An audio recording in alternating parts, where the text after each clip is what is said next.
Hey guys, this is Fred from Prettyfly Games and this is episode 8 of how to build an online first-person shooter using Unity and Photon Fusion. In this episode we're going to go through how you can add animations to your character and how to synchronize those over the network. We'll also include how to use custom models instead of, well, the very basic build that we have right now. So let's get started. I'm not good at making models myself or animations, so instead of making some lousy ones, we're going to use some excellent ones that Kay has provided. The link is in the description. And we are going to base this off his KayKit character animations, which is free. And we're going to use his excellent skeleton character pack. And there are additional ones that you can buy directly from Kay, and they are freaking awesome, so I highly recommend that. So let's download these and import them into Unity. So I've downloaded the models from Kay, and I've put them in KayKit, characters and animated.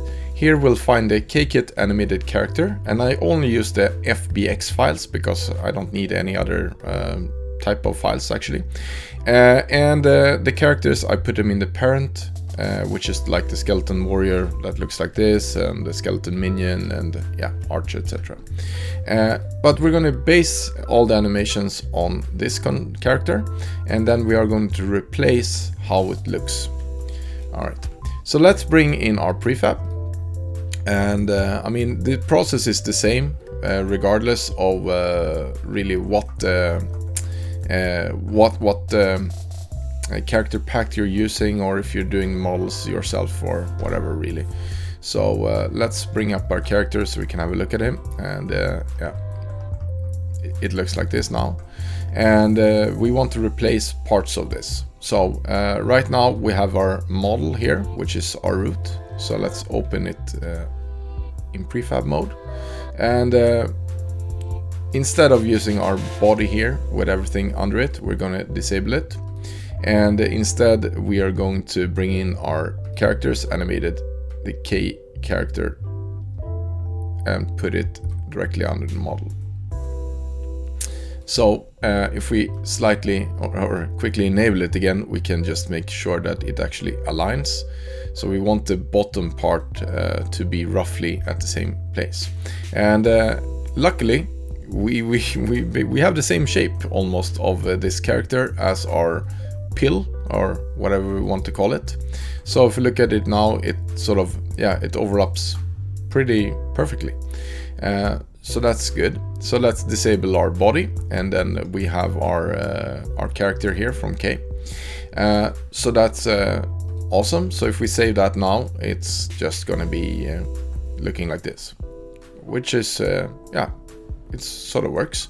And then we want to be able to sort of bring in the animation that it already has and reuse those.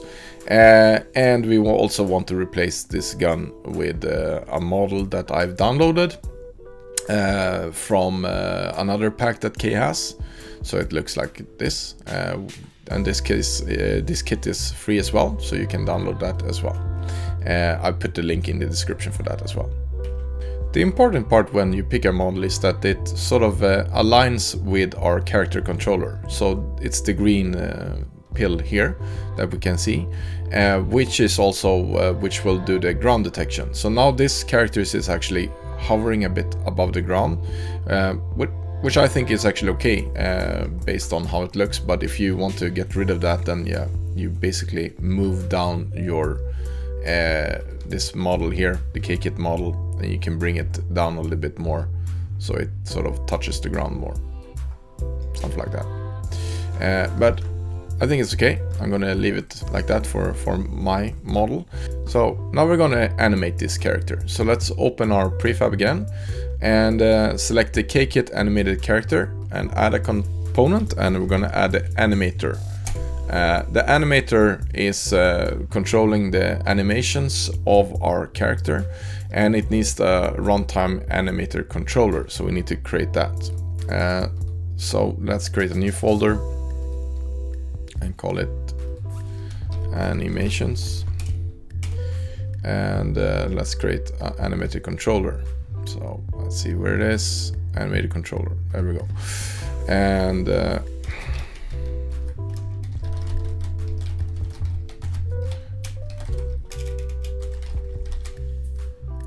and then we will assign it to our character animation controller, the slot here.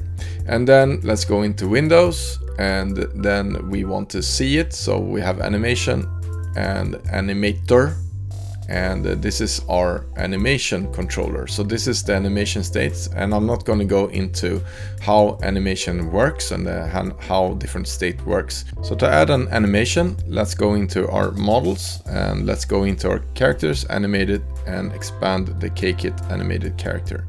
And here we have a bunch of already provided animations. So let's take the run one and let's add that here. So when the code is starting, it's a state machine, so it's starting at the entry, and then it moves into our KayKit animated character, and it will run use the run animation. So if we save this now and try it, we will see that we will see what happens. So let's take first spin.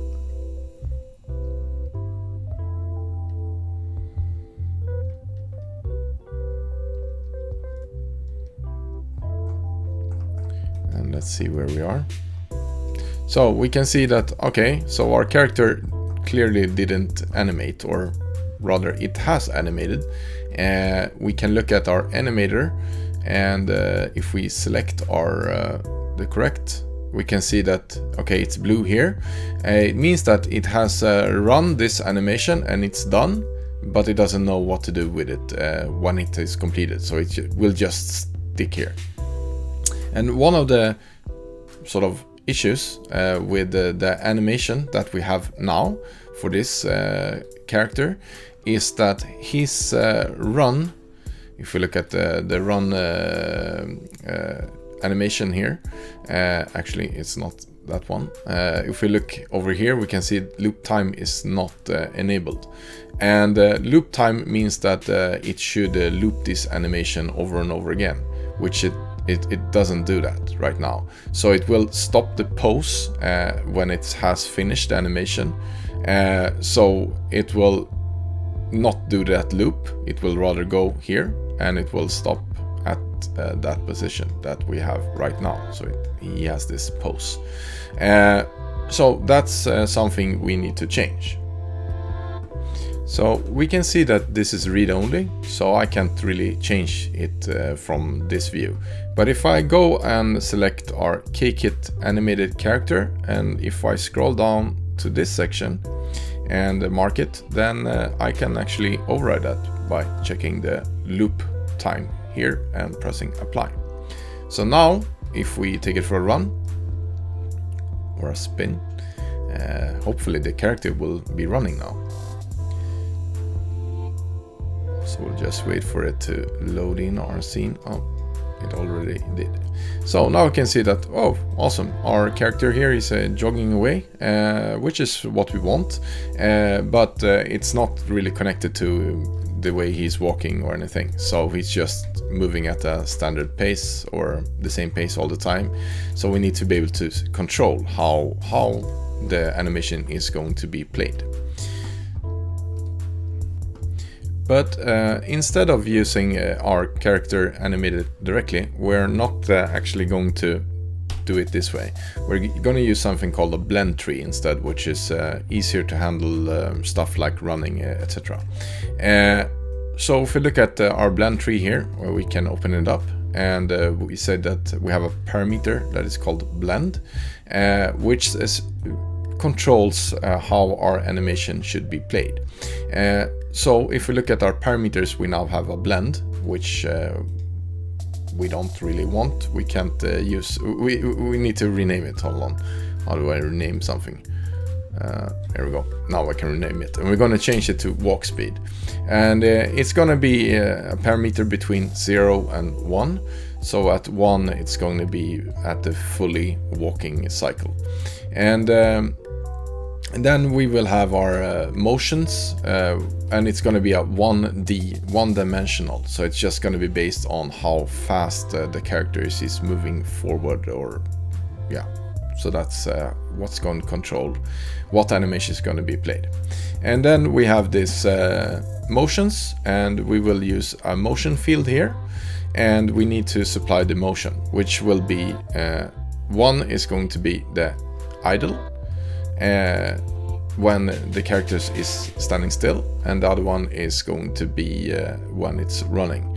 And we can also use the walking animation. We can actually have that it's walking first, and then when it's reaching a certain speed, it starts to run. But for now, we're just going to use the run one. So these will blend between these two. So if we have a look at it, we can see that, okay, if we have a low walking speed, then the idle one is sort of moving away. So now it's dark, and it means that it has transitioned over to this one fully.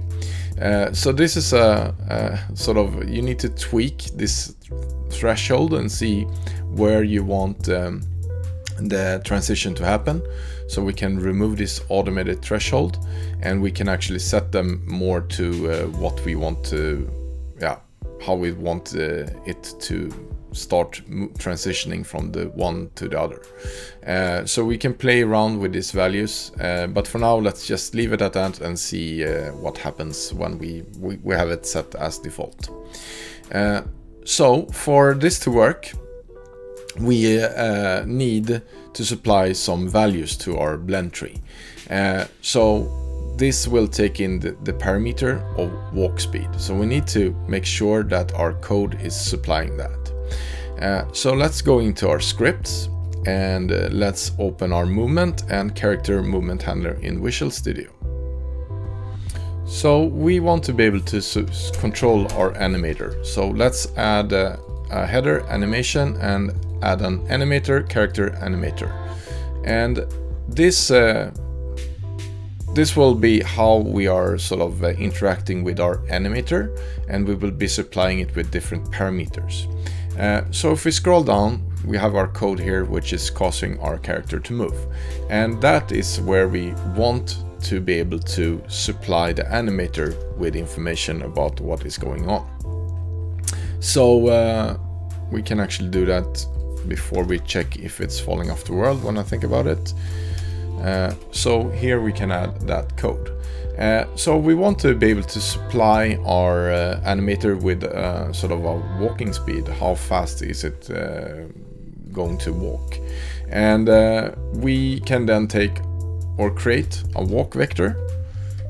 So we create a walk vector, and we create that from the velocity of the X component of our character controller and the Y velocity. So those two we are feeding into our walk vector, because we don't really care if the character is falling down. That won't influence the walking speed. And then we normalize it. And as we said before, this vector should be between, or the magnitude of this should be between 0 and 1. So let's cap that. So we'll add it as walk speed and equal, and then we'll take our math f and we want to clamp the value to 0 and 1, and we want that to be the walk vector and the magnitude. So then we have our walk speed, and then we'll take our character controller and supply it with set float, the walk speed, that's the parameter, that is what it's going to be called, and with the variable walk speed. Okay, so let's save that and go back into Unity. So let's take that for a spin, and our animation should play better now. So let's see how it works. Alright, so there our character spawn outside the scene, and now I'm just gonna find where he's at. Alright, here we go. So we can see that our character is running, and his running animation is working. And if we stop, it really quickly goes into idle. So it's actually a little bit too abrupt for my taste. So if you go like running at full speed and you go like instant stop. But this is, I mean, something that you can tweak for your own game, but I'm gonna change that so it transitions a little bit more slow. So how we solve this is by changing our code actually. So let's go back into our movement handler and open the character movement handler in Visual Studio. So let's take our float walk speed here, and we are going to make it into a variable for this class instead. So let's add it there, walk speed 0. And instead of it going from 0 to 1 instantly almost, we are going to lerp it. So let's do a math f lerp, and let's feed in our walk speed first, and that's going to be the initial or the value that we're going to change, and we will change it to this value, and we will do it over time. So let's do runner delta time, and I think times 5 might be an appropriate value. It's something that you can tweak. Higher value means faster transition, lower value means slower transition. So let's save that and try it in Unity.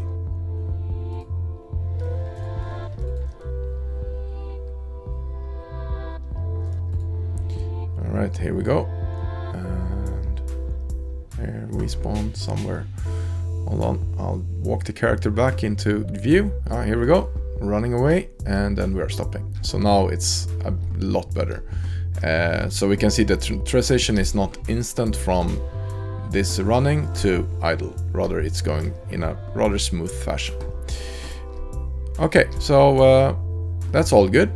I'm happy with that. And there is, however, one sort of problem, and that is since this is a first-person shooter, we are going to stick the gun in this character's hand, and well, when he's moving around like this, we can see that his hand is actually pointing downwards, and we want it to be in another direction.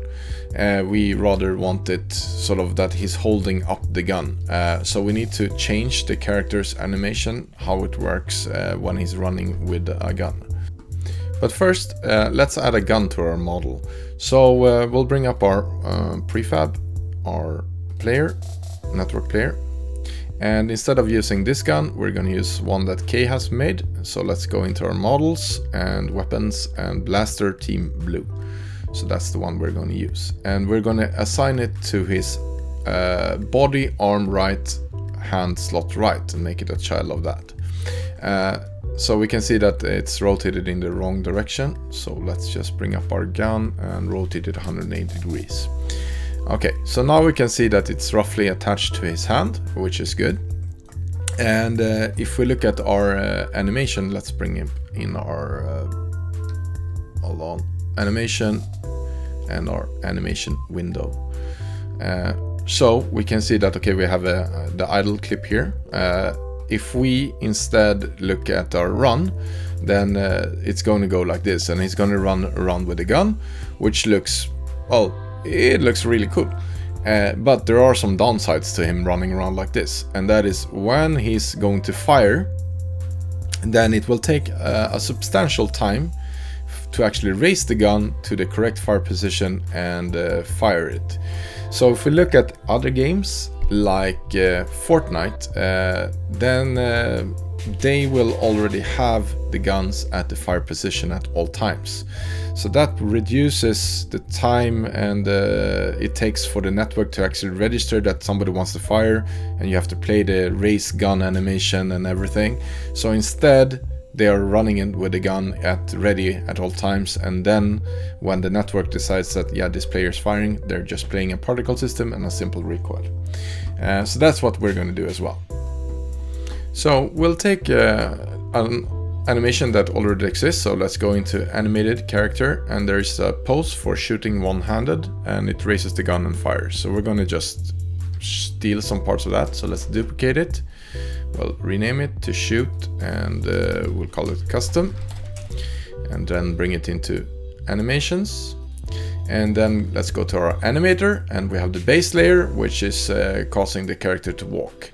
So instead of actually changing our whole walk cycle, we are going to add another layer where the player is holding the gun, and we're going to override that layer instead. So let's make a new layer, call it shooting, and let's bring our animation to it, character shoot, and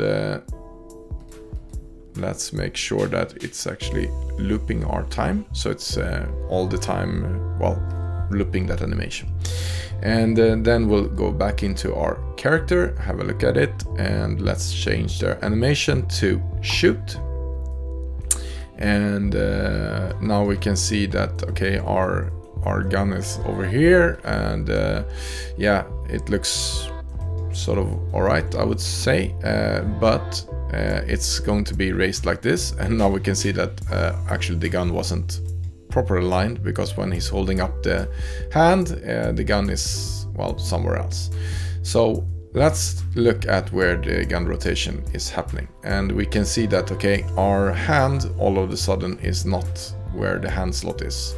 And the reason for this is that the pivot is center of a game object, and we want it to be on a pivot instead. So the pivot is here, and that's the correct location. So if we raise our gun like that this is probably where we want the character to be holding the gun at all times. So let's just delete all of the items before that, and let's copy everything and move it. So now we have it that it should be there, and our nice gun is sort of not proper aligned. So let's rotate it up a little bit and see if it looks better. So yeah, he's holding it next to his face, which I think, yeah, this could look okay, I guess. And then if we look at the animation, it's going down again. So what we're gonna do is we're gonna loop this part here, and maybe have it move up and down a little bit, but not that much. So let's delete the last part of this, and actually let's get rid of a bit more.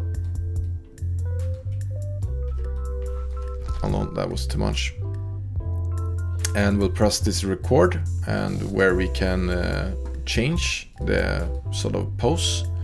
And we have the right hand slot, which, well, head rotation, it's actually doing some head rotation. Maybe we don't need that. And we are going to use the hand rotation here, hand slot rotation, and the arm rotation.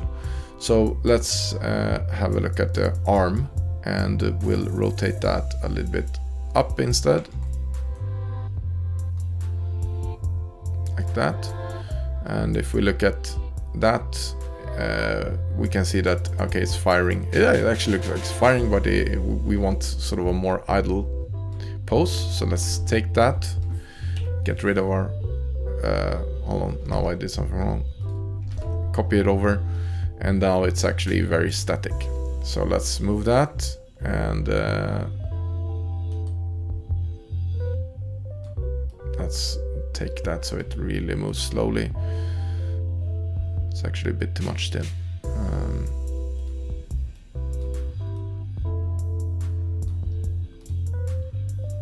Let me fiddle a bit with this, and I'll get back to you when it's working. Oh, so yes, I figured out what was wrong. It's animating the hand slot, which we don't want, so let's get rid of that. And now we can see that the gun is actually pointing in the sort of wrong direction, and it's because we changed the rotation of the gun. So let's just change that back to what it was. All right, so now we have this sort of animation, but it moves way too much. So let's mark everything, and we'll change it from free rotation to clamped auto. So now we can see that it's not moving at all, which is what we want. So let's fix our first pose, so it actually points a little bit more upwards and not sort of having this gangster style with a rotated gun. So let's hit the record button, and then we'll fix our arm right, so our arm pose, we're going to raise it a little bit, something like that.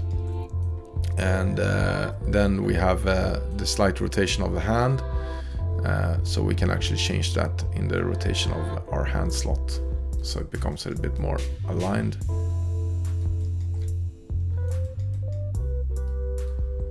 Yeah, something like that. And then we want it to move a little bit. So let's copy the first part, paste it there, and let's move it up to maybe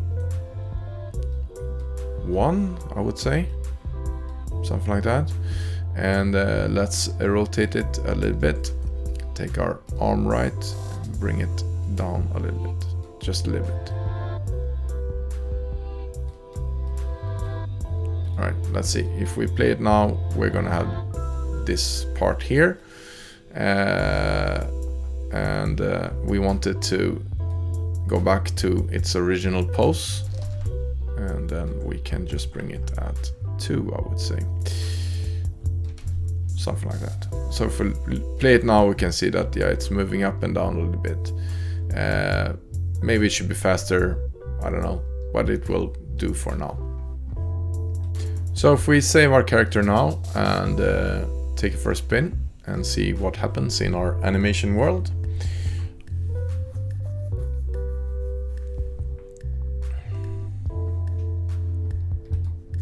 Oops, there he fell off the world, and now we are running with a gun, and yeah, so it looks a little bit wonky because, yeah, he's running with a gun, and it's not being overridden in our layers at all. Like this shooting layers is not being used at all. So how do we change that? Well, let's go into settings, and then we'll use weight and bring it to 1, and we will use blending, override, and see if that changes things.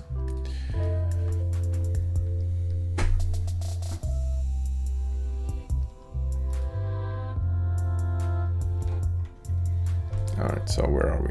Let's run towards that part, and now we can see that the animation is working. We have the run animation, and we have our gun animation, which is moving it up slowly, up and down, and they are sort of merged. So this works pretty nice. So the next question is, how do we sync our animation for the network? Because now it's only animated locally. So that's what we're going to do now. Now, synchronizing this over the network is super simple actually. So let's go into our prefab and bring up our network player. And in the sort of top layer here, we are going to add a new component, and it's gonna be the network animator. So let's add that, and let's assign our animator to it. So our K animator here, there we go, and leave everything as default, and then save. So I'm taking our client and I compile it, and if we move around, we can see that the walk animation is working when the host is moving. The host is the editor. We can see that the client is as well updated, and if we change to our client, we can see that the host is well seeing the animation. So this is how easy it is to add synchronized animation. It took me a lot longer to actually get the animation in there than it was to synchronize it. And now that that works, we want to replace our model to not use this yellow prototype Pete character, but instead use our cool skeleton. So let's go in prefabs, players, and let's have a look at our prototype Pete, which is this object here. So let's disable him, and we will use our skeleton instead. But it's important that we make sure that our character is actually in the idle position when we are starting to import this, otherwise strange things could happen. So now that we have done that, let's go into our models, characters, and we'll use the character skeleton control warrior. And let's assign him under body. And now we see that, well, we can't change the prefab instance. So let's go and go prefab, unpack completely. And then we'll bring in our skeleton warrior and assign it to the body. And we need to make sure that we do the same thing, unpack prefab, and drag out the various parts. So the head, let's make that a child of the head. The left arm, make it a child of left arm. Right arm, a child of right arm. Now if you look at our animations, we have the run animation, which works, so it's running around. And if we look at our shoot, we can see that it's overriding properly. And we also have our idle. There we go, idle. So it looks like that. So that works. So if we save this now and take our game for a spin, we should now have our new and improved character. Oh, let's move my game out of here so we can have a look at the scene. And now we have our cool skeleton that is walking around with a gun, and he can fire, but the particle system is at the wrong place. And as well, when we look at from the player's point of view, he's gonna have the wrong gun. So we do have some additional things that we need to fix. Now I prefer to have a separate gun from the model, which is going to be the aim point, because otherwise we have to run or use reversed IK to make sure that when we're moving our gun up and down, the arm needs to synchronize, and well, that's a whole heap of problems and a completely different video. So I'm gonna do it in another way, which is sort of a little bit sort of quick and dirty. I'm gonna use two guns, one for the remote player and another one that you actually see in front of the player in that camera. So we want to change the gun that is currently used by the player. So let's go into our prefabs and let's open the player's gun. And yeah, I'm in game view. Here we go. And here's our gun. And let's take our model from our weapon and the blaster, and we'll replace it with that. And it's a little bit bigger, so let's make it a little bit smaller. And then it's actually a little bit off to the right, so let's sort of align them, something like that. And then we have the particle system, so let's move that up to the blaster instead and move it forward and align it with its barrel.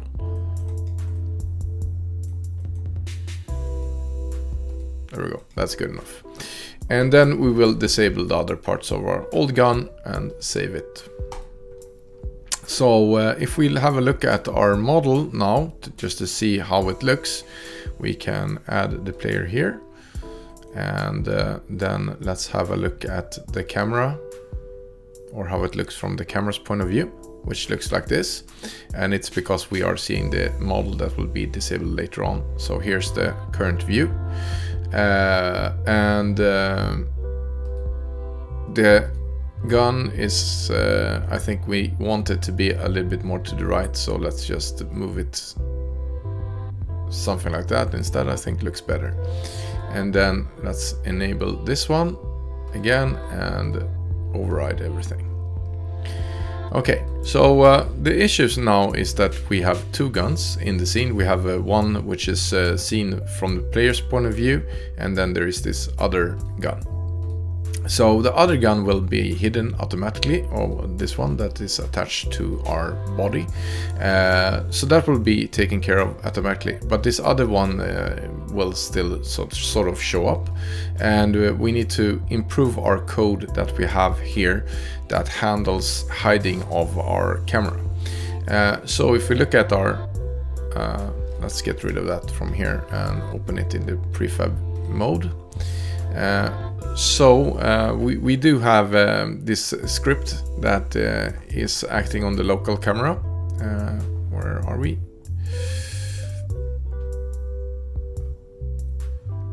The camera local handler, here we go.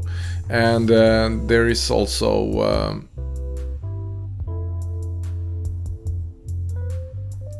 yeah, hold on, sorry, the camera here. So let's assign that one, the local camera, over here, and we will use that to fix some things. So let's open our network player, and we'll just save this quickly. Let's open this in Visual Studio. So if we have a look at our local camera handling, we have that, okay, so we are disabling the main camera, which is fine, and then we're enabling the local camera here.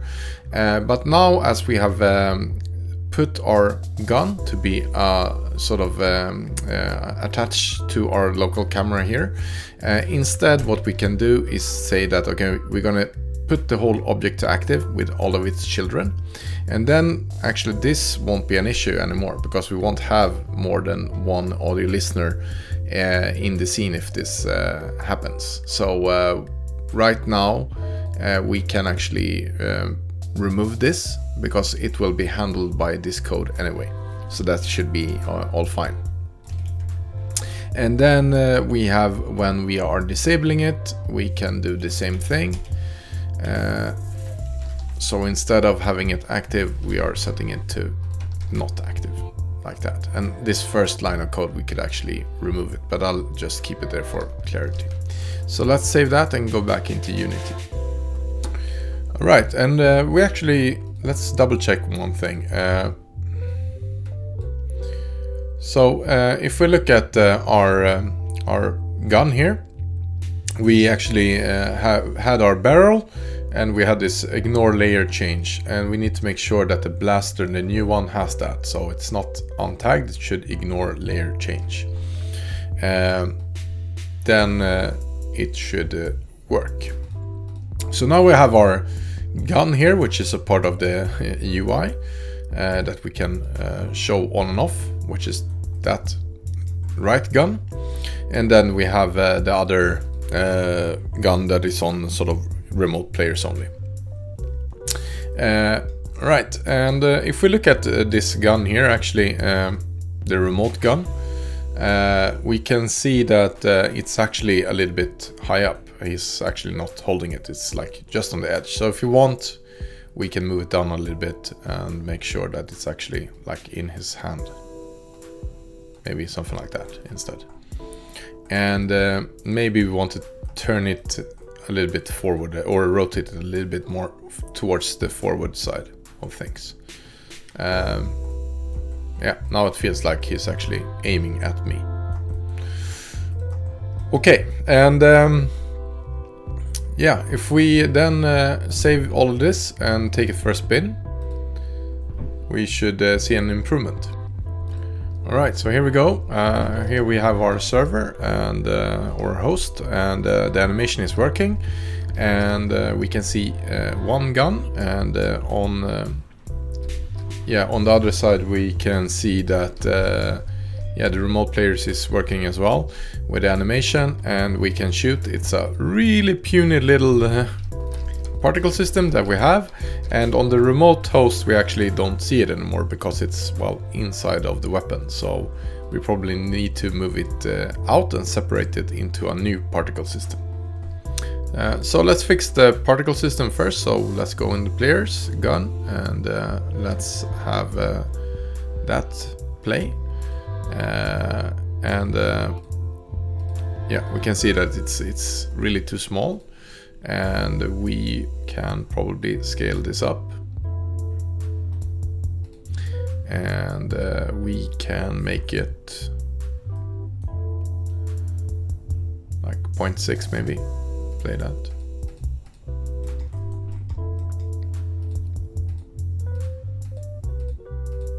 Yeah, that probably looks better. Maybe even bigger. Bigger is always better. Yeah, something like that. 82. So that's good. And if we look at our network player, we have the blaster here, and we have the local weapon here. But in reality, we can use the same prefab for both of them, so we don't have to actually have two different ones. So let's get rid of that, and let's take our gun here and use that in our right hand slot.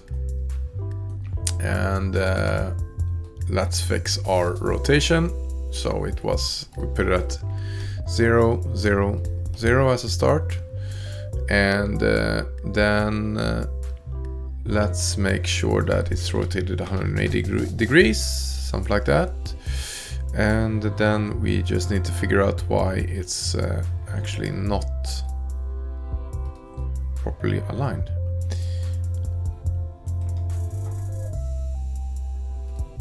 Oh yes, because we displaced the gun.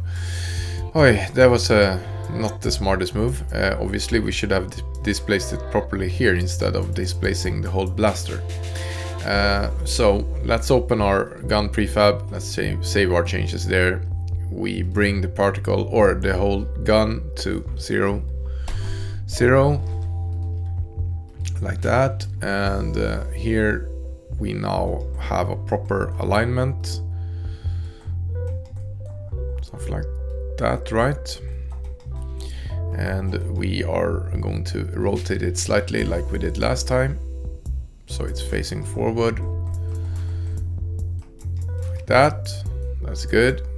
And then let's have a look at our gun that we want to be on the side a little bit, and let's look at our camera wherever it is. And here we can see how it looks from that point of view. And I think it's actually good, but maybe we want to bring it down a little bit.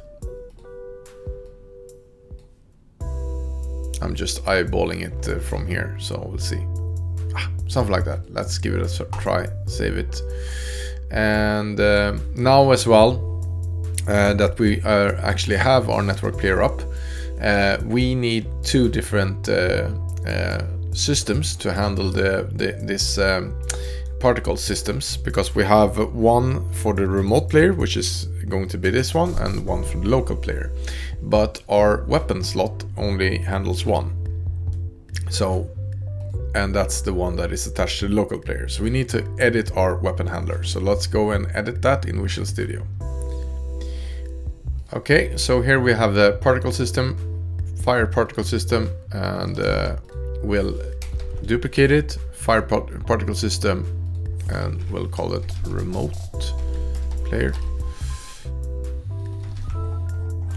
And if we go down to our on fire change, we have on fire change, which is calling this, and fire particle system play. So fire particle system remote player. And save and go back into Unity. Then let's assign our particle system from the local or the remote player to this slot here. And actually the gun itself has this ignore layer change, which it shouldn't have for our remote player, because it should change with whatever these items are getting. So let's get rid of that and untag it, and here as well untag all of it.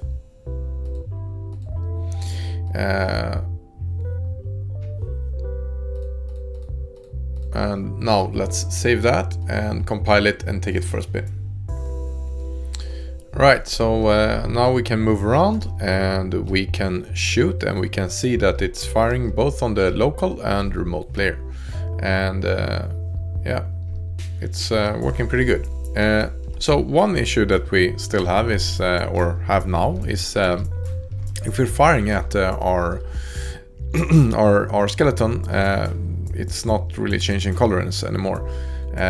So we need to investigate how we need to change our HPM manager to get that to work again. So let's see. So if we open up our network player, we can see that first of all, if we go to our HP handler, there we are. We can see that the body being used here is this of the disabled old pill that we're not using anymore. So the first thing we need to do is assign it to the correct part, and that is the body here. or actually the character skeleton warrior, because if we try to assign it as the body, it's not going to find a mesh renderer, so it's not going to be happy with it. But that will only change this part and not anything else. So we want to change our code, how it works a little bit here. So let's go and open this in Visual Studio. Now these models that we are using from Kay, they are slightly more complicated than the very simple one I had before. So right now we are taking one mesh renderer and we are changing the color of that mesh renderer's material. The problem here is that now we have multiple mesh renderers because there are multiple body parts and each of them consists of multiple colors. So it's a lot more complicated than it was before. So to solve this, we're going to get rid of our mesh renderer and the default mesh body color. And if we even look at, now we can actually leave it as it is, and then we have our player model, which is our model that we have, and under it we have all the mesh renders, etc. So now I'm going to create a little class to help us with this. So under HP, let's add a new item, and let's take C# editor script, C# mono behavior. That's the one we want. We call it flash mesh renderer, and there we go. And actually it doesn't need to be in that namespace, so let's just get rid of it because we want to be able to use it maybe in the future somewhere else. Then it actually doesn't have to be a mono behavior because we're just gonna use these as list items. So let's get rid of that. And this is just gonna be a class to help us with this task. So first of all, it's going to have a mesh renderer. For each mesh renderer, we're going to have one of these. So let's have a private mesh renderer. And then we need to keep track of what color the material had at first. So let's make a list of colors and call them default colors. And then we need to create this item. So we want to have a constructor. So let's make a constructor for that. Public flash render, same name, and it takes in a mesh renderer. What we want to do then is store the mesh renderer. So we'll do this mesh renderer is the mesh renderer. And then we want to go through all the materials and extract the colors that they have. So we'll add them to default colors. And then we will make a function, and we will make a public function called change color. It takes in a color that we want to flash in, and then what we will do is we will go through the mesh renderers materials, the full length of it, and for each of them we're going to set the materials, mesh renderers materials of the index to the color that we want to flash to. So that's the first function. The other function, we're going to do the same thing, but with one big change, and that is that we are going to set the mesh render material to the color that it had before. So we are going through the list of our default colors. So we need to be really careful when we are doing this because it needs to add up. So we need to have exactly the same amount of default colors as we have mesh material colors, but that's always going to be true, so we can leave that as it is. Okay, let's save that, and then we go into our HP handler, which has a lot of errors now that we need to take care of. So the first thing we're going to do is let's see, here we have the on color change, so it's logical to maybe put it here. We're going to have a list of flash mesh renderer, call them flash mesh renderers, and when we are starting up instead of doing this default mesh body color that does not exist anymore, we are going to collect all of our mesh renderers that exists under the player model. So we're collecting all of them, put them in mesh renderers. Then we are going to go through all of them. So we'll do a for each loop, and we will take the mesh renderers and we will add flash mesh renderers to this list. We will add a new item and we will do a new flash mesh renderer and add this flash or mesh renderer. Wow, that was a lot of flash around the renderers, but that's what we're going to do. Then we are filling in this list with our flash mesh renderers. All right. Then when we are hitting or getting hit, we are using this coroutine for that, and then we'll go through all of them and set their color to, well, red. We had white before, but let's have red now, just, yeah, because I want to.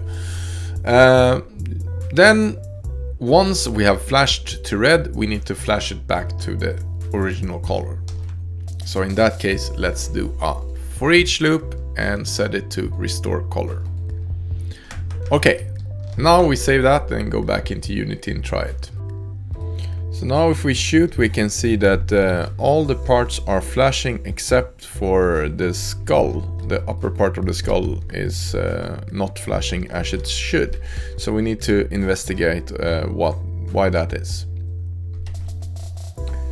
So let's open our prefab, the player, and have a look at it. If we look at our body and the head, we can see that, okay, we have this head part here, and the upper part is not working, but the lower part and the eyes are working. And the reason is the lower parts have a mesh renderer attached. That's why they are flashing.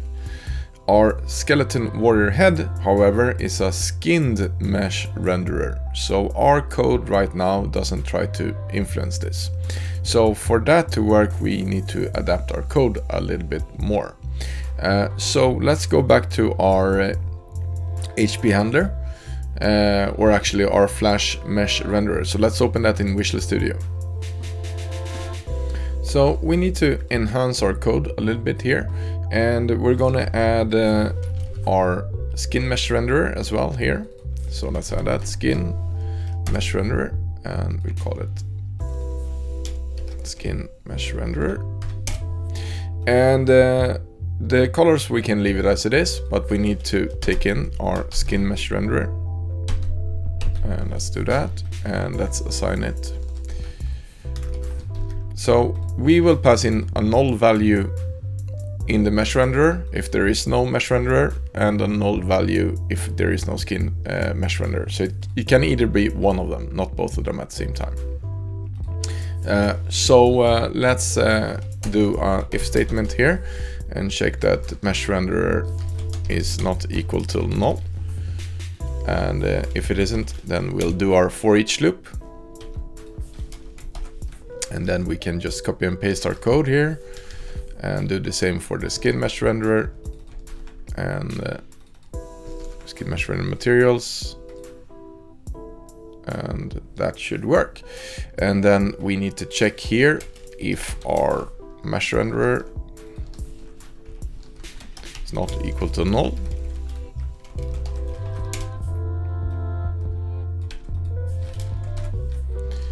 And then we do replace our code with the skin mesh renderer and do the same thing here.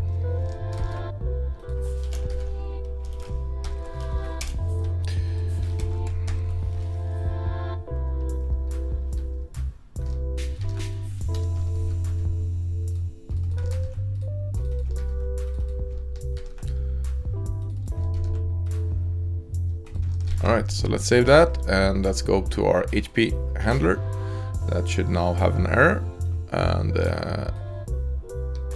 we'll in this case pass in the null value if it's a skinned mesh renderer and or a mesh renderer, and then we'll do the same for the skin mesh renderer.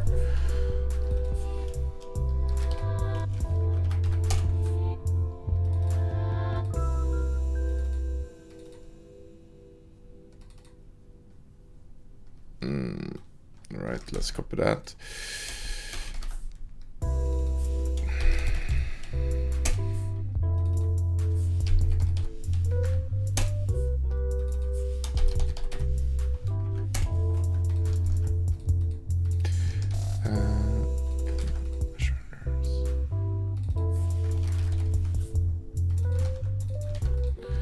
Alright, so now we've sort of done a hack for this, but it works, hopefully. So let's save it and go back into Unity and try it again. Alright, so now if we shoot him, we can see that everything flashes, including the skin mesh renderer. So now we have a pretty dynamic solution to handle both mesh renderers and skin mesh renderers to flash the colors. So now that we have everything running, I want to show you one last thing, and that is the cool stuff with KayKit.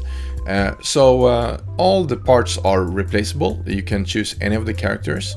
So right now we have our skeleton character, and there are a bunch of characters that you can buy or download. These skeleton ones are free. Here's a paid one, character space soldier. So I can just bring that in if I want to, and we can see that the character has aligned, and then we just unpack it if we want to use a specific part, and then we can take the soldier's head and just stick him in the slot for the head and get rid of our body for that. So now we've replaced our character, and we can see that we have the space soldier head with the skeleton body, which looks, well, freaking awesome, I think. So in a later video we will go through how you can customize each player so they have different looks, but for now I'm gonna leave it as it is. But I really recommend that you check out Kay's characters. They are awesome and well worth buying. I'd like to give a shout out to our Patreon supporters. It helps us with every single contribution that we can get. So please consider supporting us on Patreon. The link is in the description. This concludes this episode, and I hope that you enjoyed it. If you did, please give it a thumbs up and hit that subscribe button and the bell to get a notification when the next video is out.